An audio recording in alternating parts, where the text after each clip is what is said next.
That's a joke. You've not seen this before? No. This That's is the a first time that joke. you've seen this, right? Yes, I don't know. Like, I had no idea about this.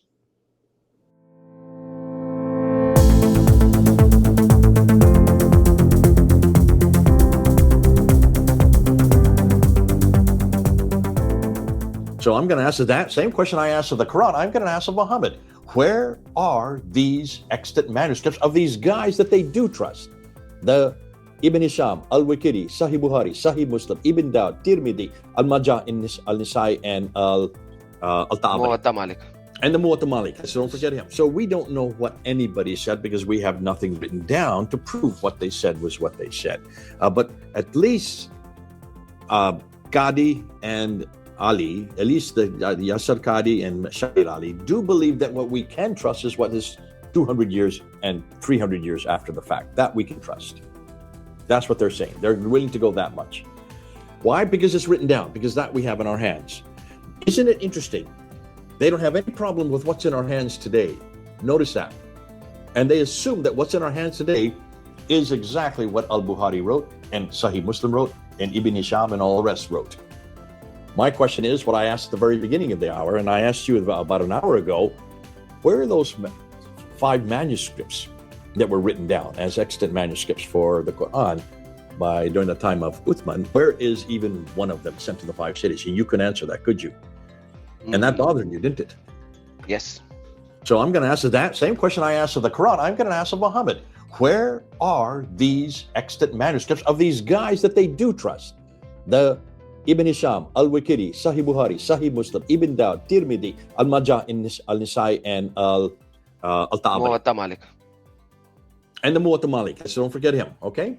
So when I asked this of Muslims, and I did a debate, I've been going back and forth with a guy named Sheikh Farid. We went on this, and he started coming up, and he says, Jay, you don't know what you're talking about. And he was in his office, and he started pulling books off the shelf. Look at this one here. Look at this one here. Look at this one here. And he started naming all these names. And he named 6 names of those that predated Al-Bukhari. He says, these are all 7th and 8th century. These are Sahaba. These are Tabi'un. These are ones that we have. I have them on my bookshelf. Take a look at them. So let me just put those names off. So these are the names of the ones he said. Notice what's right at the first. Muwatta Malik. There it is, right? The Yes. Sahih Hanman bin Munabi. The Musnad of Ibn Hanbal.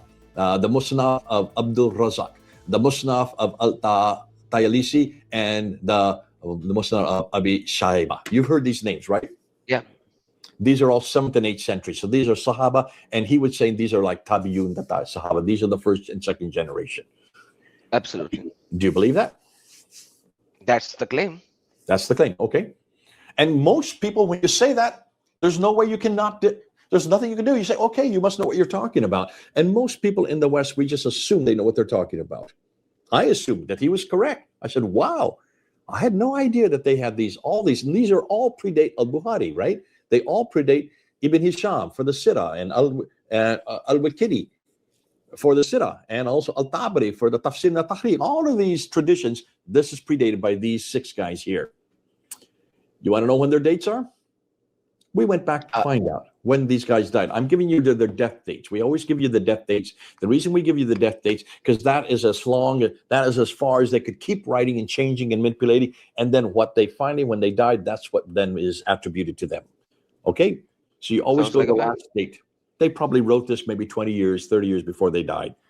If they're anything like me, you start getting senile. I'm starting to get senile now in my 70s. So I'm not going to be writing as much in the next 30 years, but I'm going to still be talking. I can still be debating, but my best years are ahead of me, no longer behind me. Okay, so let's just say, let's put their death dates, because I still could change it. They could still change it up until they died. Look at that. Muwatta ibn Malik, the earliest. What's his date? Take a look. Whoa, that's 9th century. What's the next one? Whoa, wait a minute. We have nothing written by him in the 9th century. Everything we have written by him is from the 11th century. Everything we have written by Shahid Hanbal bin Munabbih. You say, you're so much better than me. Do the next 4. Musnad Ibn Hanbal. Munaf Abdul Razzaq. And Musnad al-Tibiyasi. And Abu al-Shuayba. So all of them are 13th century and 12th, and the earliest is 11th? Nothing before the 11th century. We have no extant manuscripts for any of these six. The first manuscript that's in our hands is not until the 11th century. So what should we do with these guys? You want to see what I'm going to do with them? Watch. Goodbye. When they go off the screen. There's nothing there. We have nothing from the 7th and 8th century. They all begin to appear. Now, they are attributed to them. That is true. Not one of them wrote anything down. And how is it that they were suddenly able to write in the 11th century, yet they lived in the 7th and 8th century? So I want to say something over here, which is going to go a little beyond your research. So when I was in an earlier age of mine, and I was a Muslim, and I first started to question Islam, and one of the major questions that I was doing it from the tafsir of Ibn Abbas. And I'm telling you that I was talking to a scholar of Islam, rather two of them at different locations. And when I was giving him the tafsir of Ibn Abbas, and then he was stuck at a certain locations, he verbatimly told me that we do not accept the tafsir of Ibn Abbas as the true authority, because this tafsir is not written by Ibn Abbas, it is attributed to Ibn Abbas. And because it is attributed to Ibn Abbas, so it means that there could be changes in them at a later time, so we will not hold it to be truly accurate. So you are telling me that all of these sources that they are right now giving it to you as a Christian, hey, you are a Christian, you are doing research on Islam, you are not a Muslim, dude, listen, these guys are the earliest guys. Yet what you are telling me is that all of these books are attributed to them, just like the Tafsir Ibn Abbas, and it is never that they have the original game. So the Muslims who are rejecting Ibn Abbas for the tafsir are actually doing the same thing right now, and they have been doing that because these books were never prominent. Why were they never prominent in Islam? Because they were attributed to these people, and actual Islamic scholars were not taking them as authority books. They started to give these books to you or the people who are doing historical study just because you are showing that you don't have anybody of that time writing, and now they are referring to these books even though till 2025 or 2022 or whatever, they weren't even taking them as authority. There you go. Everything that your scholar told you about Ibn Abbas, you can now say about Ibn Malik, you can say about Munabi, you can say about Hanbal and Razak and Tailisi and Shaiba. You can pretty well throw them all six out. And they have been throwing them out already by themselves because they were never producing material from these books to prove Islam by any mean. That in my studies with them, none of them actually gave me all of these things. Yeah, some of them actually gave me Muwatta, but they said you have to study Muwatta with some pinch of salt because there is a lot of, issues in it. And even Malik actually threw a lot of, sorry. So we're going to the weakest first, all right? Now let's go. Which ones do they give you? Which ones are you supposed to go to? Which ones are the ones that Qadi and Shabir Ali always refer to? The best two are the Sahih hands, means the two Sahih books, which is Bukhari and Muslim. Okay, that's the Hadith. There you go. I'm putting them all up there on the screen. See them up there? Yes, sir. So Al-Bukhari, 870, Sahih Muslim, 875, Ibn Majah, 887, Tirmidhi, 884, Dawud, 899, and Nasai, 915. So 9th and 10th century. Late 9th, early 10th century, right? They're pretty close to each other. Those are the ones that they say you can trust, right? Yes. Sahih Bukhari, Sahih Muslim. That means without error. Absolutely. Okay. And you trust them, right? Because they're 9th and 10th century. After Quran, the two Sahih hands, means Sahih hand is the Arabic word for two Sahih books, are the most authentic. And then the rest. Okay, show me the manuscripts for Bukhari, Tirmidhi, Majah, Dawud, and An-Nasai. Show me one. Show me one manuscript for the 9th century. One. Just one. Show me a partial manuscript from the 9th century. I'll go with partial. Okay, so what you're telling me is none of them has a manuscript, not even a partial manuscript, From the not even 9th a parchment, We haven't found it. not even a paper, like one single paper. There could be. Let me be careful here. Yes, there could be a parchment. Yes, there could be a scrap. Yes, they could be. But can you I'm not talking about that. I'm talking about what we have in our hand today. Where is all 9 volumes of Sahih Bukhari? 9 volumes. Okay, wow. In fact, where is the earliest of the 9 volumes that we find? You ready? You want Yes. to look at it? The earliest for No Ibn Dawud kidding. is 11th century. That's the earliest we can find for Ibn Dawud, right? The earliest that we can find for An-Nasai comes in the 12th century. The earliest extant manuscript is from the 12th century. The earliest we can find for Ibn Majah is the 13th century. The earliest that we can find for Tirmidhi is also not the 13th, sorry, the 14th century. And here we go. The earliest we can find for Muslim is not to the 14th century. And the mother lode, the biggest, the most important, the one that everybody goes to, Sahih Bukhari, does not appear to the 14th and 15th century. That's a joke. You've not seen this before? No. This is That's the a first time that joke. you've seen this, right? Yes, I don't know. Like, I had no idea about this. Now, we do have a volume that does appear of Sahih Bukhari in the 11th century. That we can say. But the 9 volumes that we use today were only finalized and canonized, and actually the earliest manuscript we can get for all 9 volumes is not to the 15th century. So 9th century had only 1 volume kind of a thing. Nothing in the 9th century. I didn't say 9th century. I said 11th century. 11th century had some part of Sahih Bukhari. Is that what you're saying? So can you see for the Hadith, this is the Hadith, right?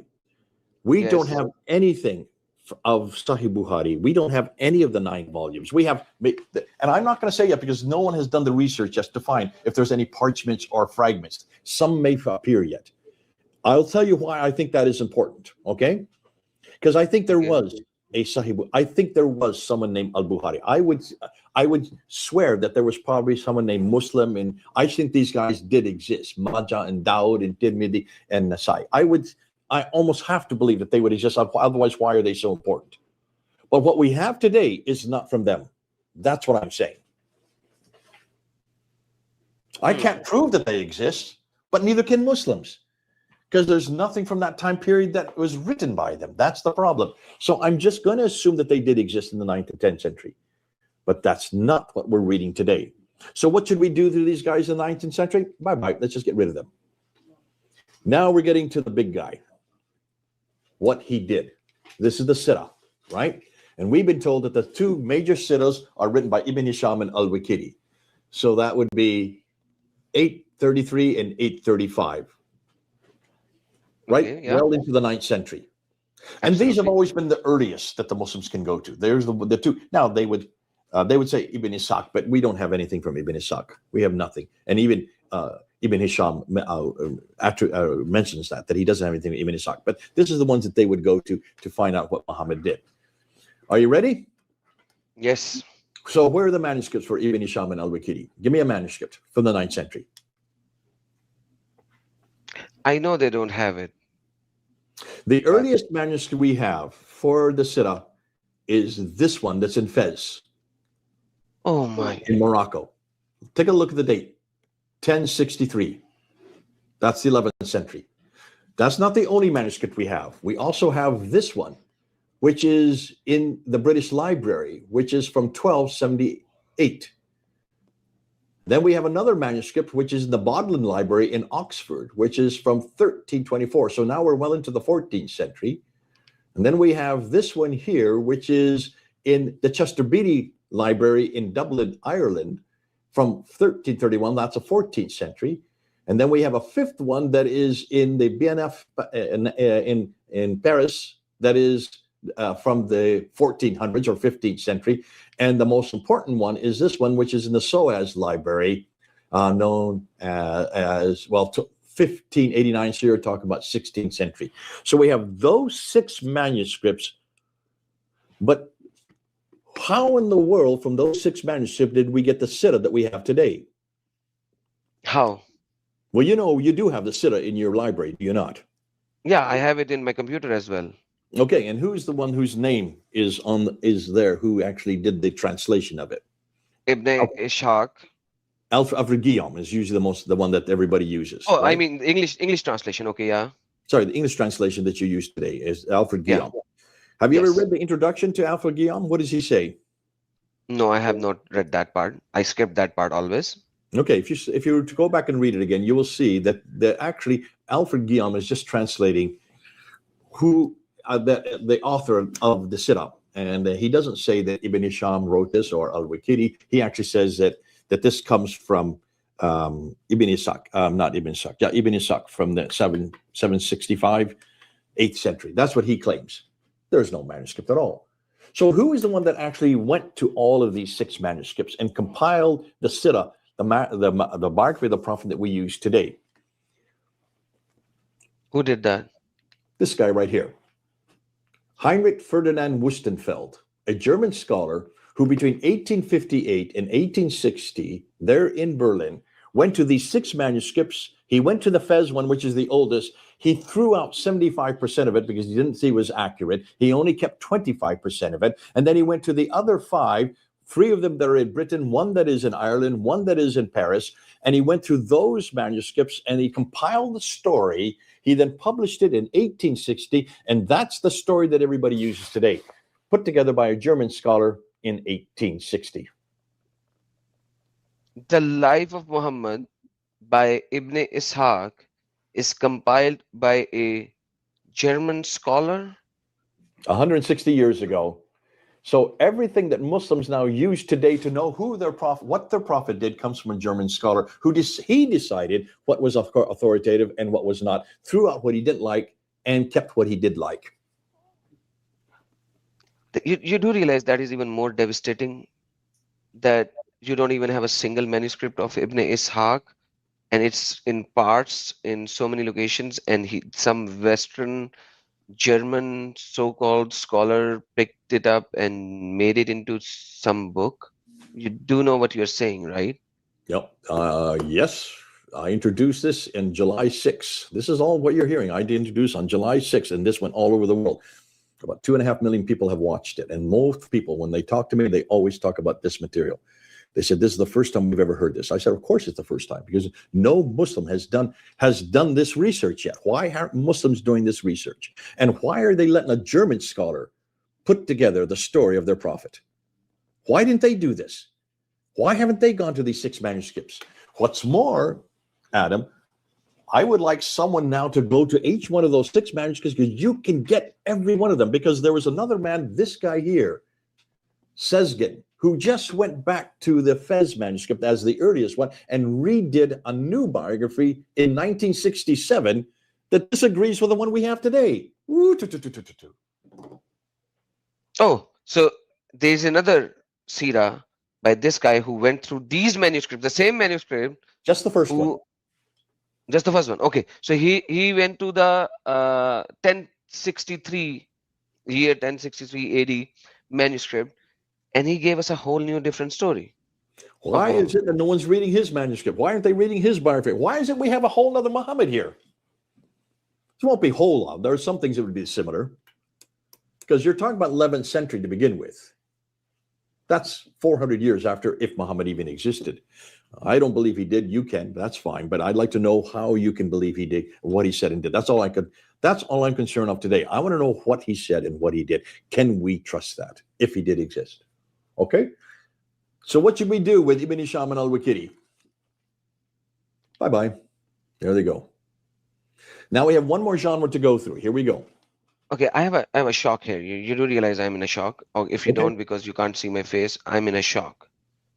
All right. I still hold Ibn Ishaq to be very authentic, and I'm in a shock when you gave me this information that there is not even a single manuscript of Ibn Ishaq or Ibn Hisham or al-Waqidi, the 3 that are given credibility or authority for this Sira. You're right, not one. And you are absolutely sure of that, that all the research that you have done, you are unable to find one of it. I don't have to do. I didn't do the research. Fortunately, it's not me. I'm just the communicator that communicates it. And what they're telling me, and this actually we got from the Germans. The Germans gave me this material on the Sira. Oh man, that is astonishing, surprising, and shocking. And that's crazy. Okay, now let's finish with this last genre. This is the tafsir and the tahqiq of Tabari. Everybody loves Tabari because really he's the one that tells you how to walk, talk, eat, drink, sleep. Everything you need to know. History of Tabari, 49 volumes. The whole life before Muhammad and after Muhammad, the Sahabis and the Tabi'ins in one single book, 49 volumes. That's right. Put together before he died in 923, so 10th century, right? Yes, sir. Nope. Everything we know that Tabari has written does not come from him. It comes from these two documents. You see them putting on the screen right now that are in Istanbul, dated to the 13th century. Those two documents, which are still there today. But who actually wrote down what Tabari wrote? Who actually is the one that is authorized? So that all the volumes that you just mentioned, Tabari, who actually wrote them down? A Muslim? No. You ready? This man here, Michael Jean de Geuge, a Dutch scholar in the University of Leiden between 1879 and 1901. So we're talking about 1901. That's in the last century. Compiled everything he could get from these two manuscripts and put it together into what Tabari has given us today, and attributed it back to Tabari in the 10th century, taking it from 13th century manuscripts.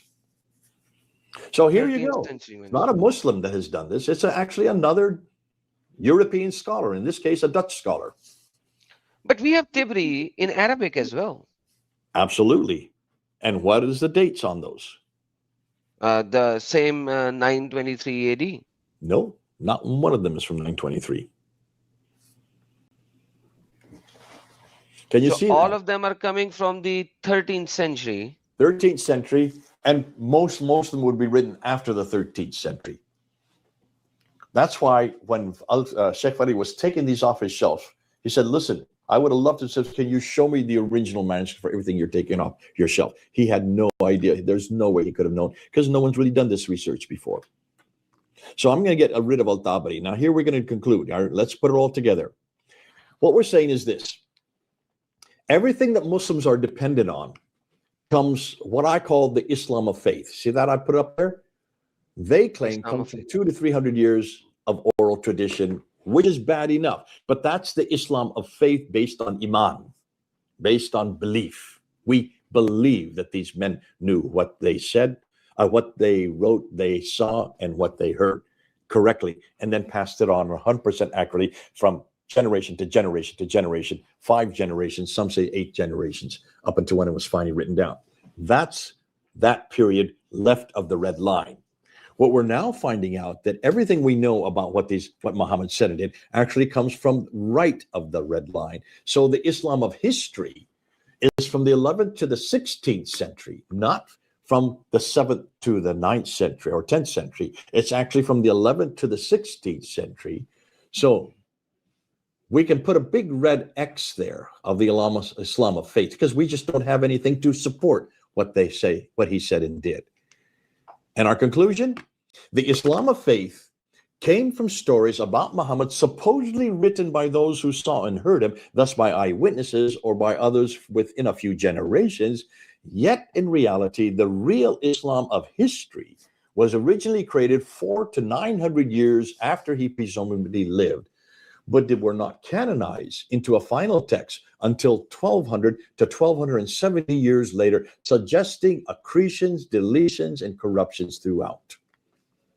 What that means is we have the same problem as Christians. Be careful. As Christians, we also have an awful lot of writings that purport to be eyewitness accounts about what Jesus said and what Jesus did, written by Thomas, like the Gospel of Thomas. Muslims love that one. Or the Gospel of Judas, that they were supposedly written by Thomas and by Judas, who were right there. They were the Sahaba, because they were with Jesus. They saw him. They heard him. So that's why we of course we read them. You have to read these Gospels when you're in seminary. I had to read them. And the favorite of the Muslims is the Gospel of Barnabas, who corrects everything that the Gospel writers today said, because proving that Jesus was a Muslim, that he claimed to be a Muslim, and that he was there to wait and receive and prepare the way for another prophet that was yet to come. But here's the thing is, we read about this Gospel of Barnabas, the Gospel of Thomas, the Gospel of Judas. We have to read them. I have to read them, and I have to engage with them. But we never consider them to be credible. Why do we not consider them to be credible, Adam? They were written too far out. Exactly. The Gospel of Barnabas was written in the 17th century. The Gospel of Thomas and the Gospel of Judas are written well later into the 2nd century. So they were not early enough to be credible, to say nothing of the fact that they completely contradict everything that is from the 1st century. So you can see why all of this has been thrown out. But we still have to read them, right? But nobody trusts them because they are written too late. Now, while we throw them out because they're written too late, notice what the Muslim traditions do. The Christian traditions are all considered fraudulent because they are too late, and that's why we don't use them in the church. Whereas for the Muslims, they use the latest ones you can find. Their most authoritative material are the latest material, which is the most, for us as Christians, considered to be the ones we would never use. Now, but the problem is they don't have any early scripts. So, like, if you're saying that they are using a non-credible source to define Muhammad, the problem is they don't have a credible source near the life of Muhammad to define Muhammad. So, if they go by the historical critique or historicity accounts of how we figure out a person and throw away the later sources, then by definition, they don't have anybody there. So what do you think's going on here? Ready? One more slide. Okay. Almost everything that Muslims are dependent on for how they live today come from what the Islamic traditions say Muhammad did and what Muhammad said. But are they really trustworthy historically? Muslims say Muhammad, the Quran, Mecca were all in existence in the 7th century, yet none of the traditional writers lived or worked in Mecca or Medina, but lived hundreds and thousands of miles to the north. Sheikh Farid, who I've been having this exchange with, suggests that there were far earlier traditions, including many in the 7th to 8th century. We now have seen from that graph that the Sahaba and the Tabi'un, all of Muhammad's eyewitnesses, lived in the 9th and 13th century, 200 to 600 years later. Sorry, I should say not lived, but wrote in the 9th and 10th, 13th century, 200 to 600 years later. That the Sira was put together by a man named Friedrich Wustenfeld, an elderly German linguist in 1860, who wrote Muhammad's biography, taken from 6 manuscripts dating between 1063 and 1589, thus 400 to 900 years too late. And the Hadith of Muhammad saying are all dated between the 11th to the 15th century, so that's between 400 to 800 years too late. The Tafsir of Tahriq were put together by a Dutch man named Michael Jean de Geuge between 1879 to 1901, and compiling from Islam stories from the 19th to the 20th century. So, my conclusion, and we'll end with this, and I want to hear your comeback. I'm not saying that these writers did not exist. Let me repeat that. There could well have been an Ibn Ishaq or Ibn Hisham or Al-Waqidi. I would not suggest anything other, because there has to have been these names there for someone to attribute them back to, right? So I would suggest that these probably writers did exist. Nor did I say that they didn't write anything. They probably did write what they're attributed to have written. I'm sure they wrote things down about what Muhammad said and did. All I'm suggesting is that what we have today in our hands, the extant manuscripts, were not probably written by them, that their original documents that they wrote on were accreted and deleted and corrupted over the subsequent centuries, adding stories and laws which were needed in those later centuries. You had a caliph here who wanted to play around with little girls, so therefore he created the story of Muhammad and Aisha, and he needed to be able to have Muhammad play around with little girls so that he could do the same. You have someone here who wanted to bring in all these laws and institution on warfare. So therefore you attribute that back to what Muhammad did, written by Ibn Hisham or Al-Waqidi. You have all kinds of rules and regulations that you want to bring about in your caliphate. And so therefore you attribute these stories back to Al-Bukhari and Sahih Muslim and Ibn Dawud. And therefore you redact them back so that you get credibility, just like the Gospel of Barnabas is redacted back to one of the companions of Paul, to give credibility to Jesus as a Muslim. This has been going on for 2,000 years. This is nothing new. We did it, they're doing it. But we know we did it, and we reject them because those are nothing more than redactions. What the Muslims aren't doing is they're taking the redactions, the latest redactions, and making them authority. These were all then redacted back to the Prophet himself in order to give their new laws and their new institutions credibility. So what we're saying here is the very thing you said about an hour ago. How do we know that between what the Sahaba saw and what the Sahaba heard didn't get accreted and deleted and corrupted within the next 5 generations? I'm saying it's not just in the next 5 or 8 generations. We're talking between 400 to 900 years of accretions and deletions and corruptions. And notice, let's go back to this. Notice where most of these manuscripts were created. Notice what is that era that most of these final manuscripts were written. They're mostly Ottoman manuscripts. Isn't that interesting? It is Abbasid. None of it is Umayyad. You notice that? None of these are from the Umayyad period. They start to appear at the end of the Abbasid era, and they really proliferate during the Ottoman period. So much about we know what Muhammad said and did, what we have in our hands today, what we now use is mostly from the Ottoman period, redacted back to these men during the Abbasid period, because all of these men that you saw for the Sira in the Hadith and the Tafsir and the Tariq are all Abbasid writers who then attribute it back to what Muhammad supposedly said and did. Come back to me on this. How can I come back to you on this one? Because so you're telling me that all of these writings are of the time when there were some courts in courts, Muslim kings holding courts in courts a lot of land and a lot of power, and they needed material. So they asked their scholars to gather the material, and somehow they gathered some material and wrote it down, and that was transmitted. Because I that's the remember that. only thing I can think of right now.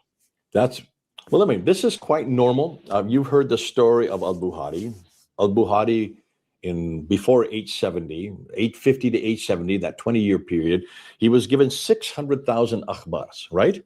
Absolutely. These were sayings of Muhammad.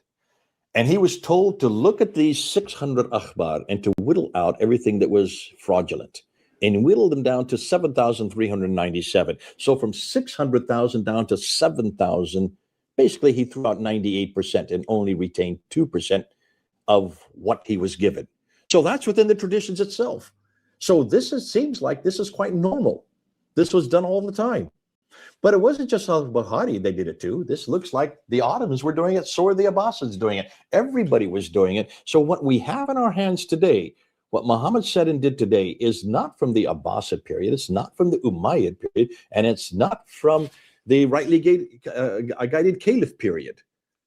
We're talking about much of it. What we now have in our hand today is from the late Abbasid and from the Ottoman period. So there's another problem here. Uthman burned all the early manuscripts, okay? Where did you get that story from? From the Bukhari. And where's Bukhari's later? Where do you see that written down? What's the in the 11th or the 13th century? I forgot where it is. 14th and 15th, it's right there. 14th and 15th. In there, okay. in yellow. All right. So, and then we know that when these people went into different part of the cities, whatever name they would call themselves, they burned down libraries. So now that's historical, right? Is it? See, everything you're going to say is historical. I'm going to say that has nothing to do with the history of Islam. It has more to do with the faith of Islam. This is what they wanted to believe. And that had been accreted and accreted and deleted and changed and corrupted over a period of looks like 400 to 500, possibly 600 years. So that what we now have today is 900 years after the fact, not from the Sahaba, not from those not even from 200 to 300 years after the fact. Ooh, okay. Okay. So the cross period that you show over here, can it not be possible that when the Abbasids or the Ottomans are collecting the manuscript, they're like, let's just burn them? And they were Probably the there? Abbasids burned the Umayyads, and that makes sense. And then they wrote their own. And that's why it's interesting that Ibn Ishaq in 765 is the first given the job, the responsibility to write the story of this prophet, who would be well known by 765. But 70 years later, much of what he wrote was not good enough. So they had Ibn Hisham, they commissioned Ibn Hisham to rewrite and take what he liked and threw out what he didn't like. So that really is the one that most people look at is Ibn Hisham's. That's one we thought that we had today of that which he liked and what he didn't like. We don't have anything Ibn Ishaq. So they must have, the fact that we don't even have Ibn Ishaq proves that they destroyed that one, right? Yeah. So once you destroy that, then you can see then Ibn Hisham write what the prophet did. Well, when the late Abbasids come about, about the 10th century, they say, we want some more things to add to that. So they started putting together the Fez manuscript, which is 1063.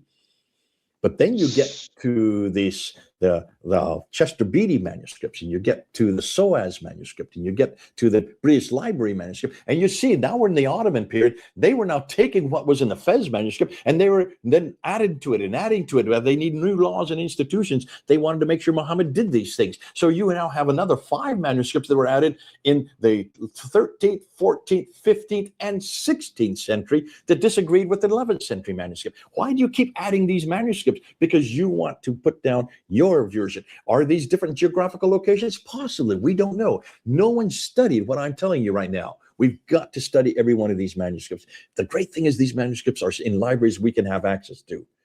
And we need to look and compare these things. What is it that Wustenfeld found in 1860s that he's not telling us? Why is it he rejected 75% of the Fez manuscript? And why did Sezgin then only use the Fez manuscript and not the other 5? Huge amount of questions we need to go through yet. A lot of research yet to do. This is going to be fun. Wow. This is unbelievable. So basically what you're saying is the whole life of Muhammad is a created story in around 600, 700 years. It's created in the 8th century. That's the first story. And that's Ibn Ishaq. I believe there was an Ibn Ishaq who wrote the first biography down. Then it was changed in 833, 70 years later. That was changed during the Abbasid period as they needed to. And finally, we have a document from 1063, 11th century, that you have another biography. And that's the one that they wanted at the end of the Abbasid period. And that remained in Fez in Morocco. And then suddenly during the Ottoman period, they've said, no, we don't like, they may not even known about the Fez manuscript. It's still there today. They decided they were not down. Morocco's out in the far areas, that's on the far banks of Islam. So they are in Ottoman, they're in Istanbul. They said, we need to have a better one. So they probably destroyed Ibn Hisham's manuscript, and they destroyed by that time al-Waqid's manuscript and wrote their own. And that starts to appear in the 13th century, another in the 14th century, another later in the 14th century, another in the 15th century, and finally the last one in the 16th century. So century after century after century, you have new biographies appearing. Now, what we need to do is get all of those six, and somebody do a doctorate on this. Just do and compare each one of these. What changed? What manipulated? How did the story of Muhammad change between the 11th century and the 16th century? But stop saying that this all happened in the 7th century. That's all I want to say, okay? Oh, wow. I have no words to say right now. You just destroyed another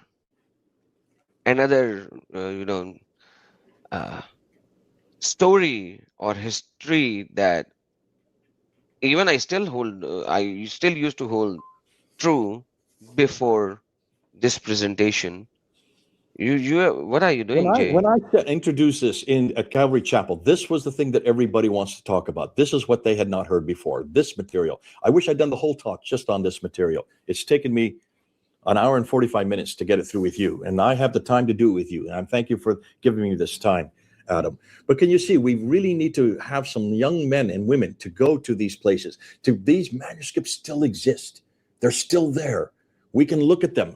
So what if they're in Arabic? Learn Arabic and read them, write them, translate them. If Woestenfeld could do this in German, if Michael de Goeje could do this in the last century into Dutch, why can't we put them all into English so that we have access to all of these manuscripts and just do a comparison and just blow this thing all open and say, even the manuscript we have different stories about what Muhammad did. We have completely different stories about what Muhammad said. Which one are you going to choose? Bingo. We should do that. We should Okay. definitely do that. I'm too old. You're young. And I want everybody that's listening, this gets young men. Every one of these are doctorates. You could get about 6 or 7 major doctorates just on this, and then sub-doctorates and other doctorates, because we're starting a whole area of study here, the whole historical critique of just the extant manuscripts. And we'll call it the extant manuscript studies. We were demanded of this, Adam. We had to go through this as Christians. Since we had to go through it, Islam now has to go through it. And they will. Once someone will translate that, they will. And they will try to say some of the translation is wrong. But that's beautiful. Because even if some of the translation is wrong, still they will acknowledge that the story is different. So yeah, that's beautiful. I think this presentation that you're giving, you thank me. No, brother. I should thank you for all this information to come here and speak. And trust me, I'm going to play this presentation on my Urdu channel as well while translating it. And I think this thing needs to go to every location. This thing needs to go everywhere. Adam, we're working together. I'm so glad that you are a brother in Christ. I was listening to what you were saying with our good sister Hatun. You are doing such an amazing job on your Urdu channel, on your Hindi channel, on your Christian channel, your English channel. God bless you. I don't know where you get all the time in the hours in the day to do on a full-time job plus doing all of this. You're doing a great job. So you put it on your channel. I'll put it on my channel, what we've done here. This is the first time I really had time to unpack it like I've done with you. And to have someone who is knowledgeable like you are, to actually react to it. I need someone to react to it, and you have. And I think it's insanely crazy, brother. It's insanely crazy.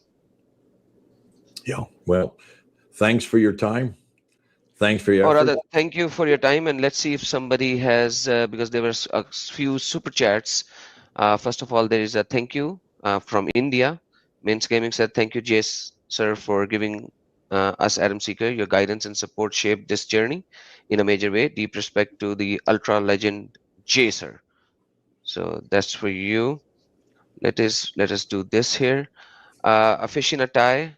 Jay's thought on Muhammad is equal to Saint Gregstone's Abraham Bishop. I'm not getting into that discussion today. That's for another time, for another person. It's not my argument. It's not my discussion, but thanks anyhow. All right. iQuick. Hi, Jay. Let me know when you're back to Speaker's Corner. Are you going back to Speaker's Corner? Sunday in June, I'll be there. First Sunday in June. All right. You got the Come answer. and join us. We're going to have a few hundred people there. Ooh.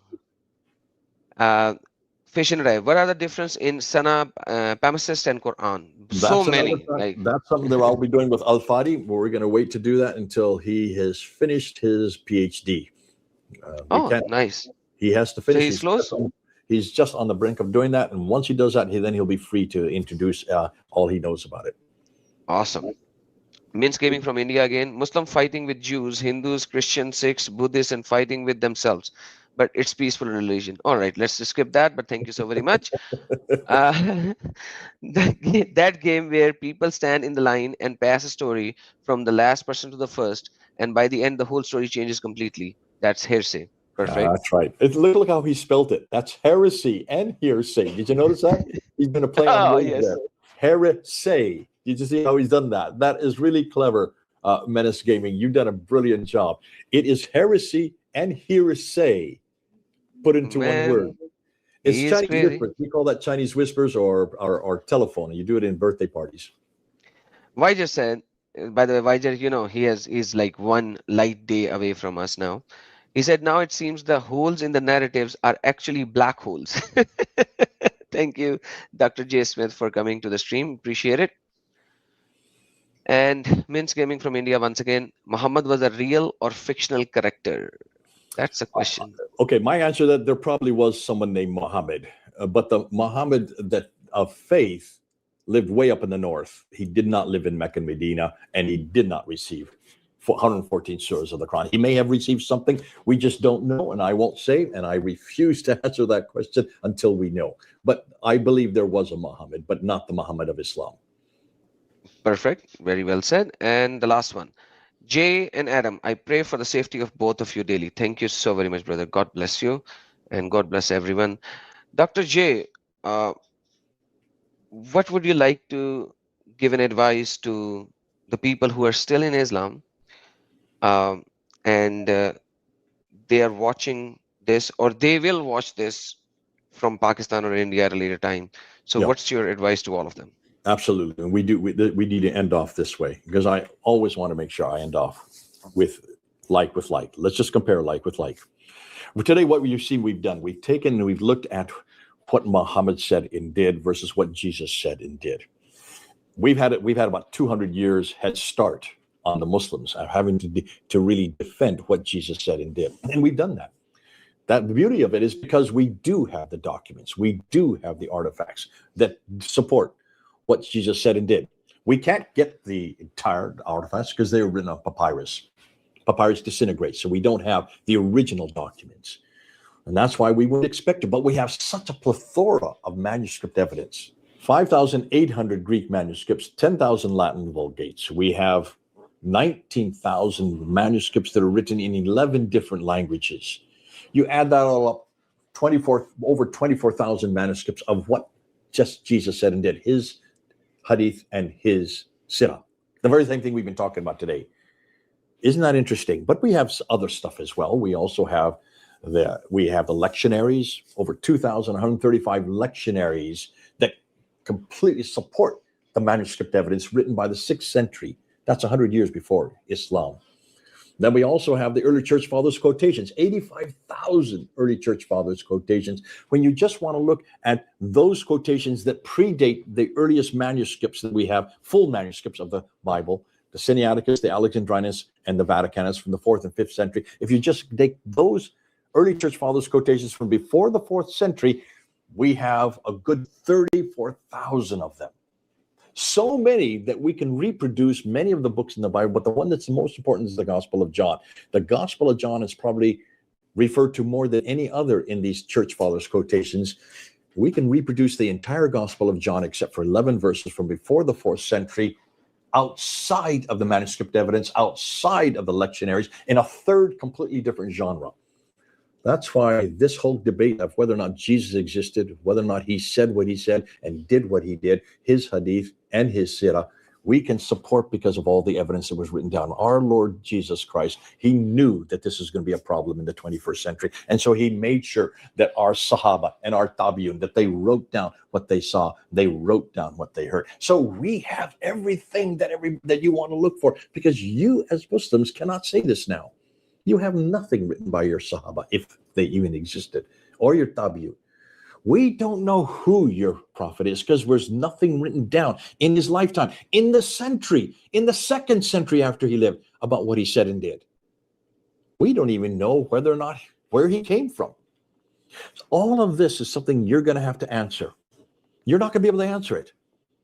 You won't be able to answer it because there's no evidence there for this man, Muhammad, from the 7th century. Not the Muhammad, your Muhammad. The Muhammad who was born in Mecca, lived 52 years there, was moved to Medina for the last 10 years of his life, received 114 surahs of the Quran, all before 632. That Muhammad you cannot prove historically. You cannot prove what he said and did. You cannot do that. If that is the case, wouldn't you like to come back to a better prophet, a better man who has a better message? You know his name. His name is Jesus Christ. I love talking about Jesus because I don't really have to defend him. I don't even have to debate him. He defends himself. And on this issue of what he said and did, that's what we've been talking about in the last 2 hours. What Jesus said and did, we can be certain that we have it right because we have such a plethora of documentation for it. Because that's what God knew the discussion would be on. We don't even ask our Sahaba to be perfect as far as their character.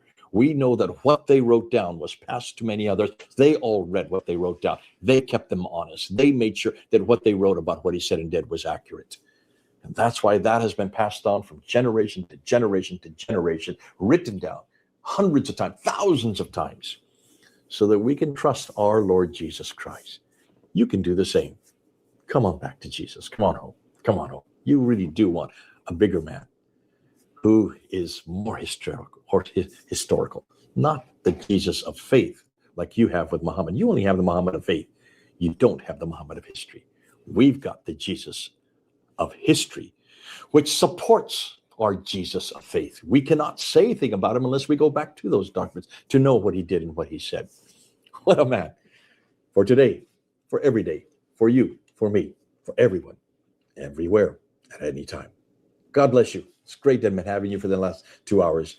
Now come on home so we can be brothers and sisters in Christ. I love to be walking and talking with you on the other side of death for eternity. God bless you all. Amen to that. Amen to that. Amen to that. Thank you so very much. And as Salam Aran said, thank you, Dr. J. Smith. You are a treasure. Absolutely, absolutely. Thank you, everyone, for being here. Quite frankly, I'm shocked to listen and know a lot of stuff from Dr. J. Smith. I assume a lot of you would be shocked, and if not shocked, at least learn a lot of new stuff from this particular live stream. It was a short, precise, to the point live stream. I loved it, and I would request Dr. J. Smith in front of all of you to come back soon and give us some more information about the man named Muhammad as well, because a lot of people wants to know that as well. So with that being said, please do consider Dr. J. But for now, I would say I will see you all later. Before I go, as I always say, take care. Have a blessed day, evening, or night, wherever you are. Allahu Asghar wa Yeshua Akbarul Azim. God bless you all.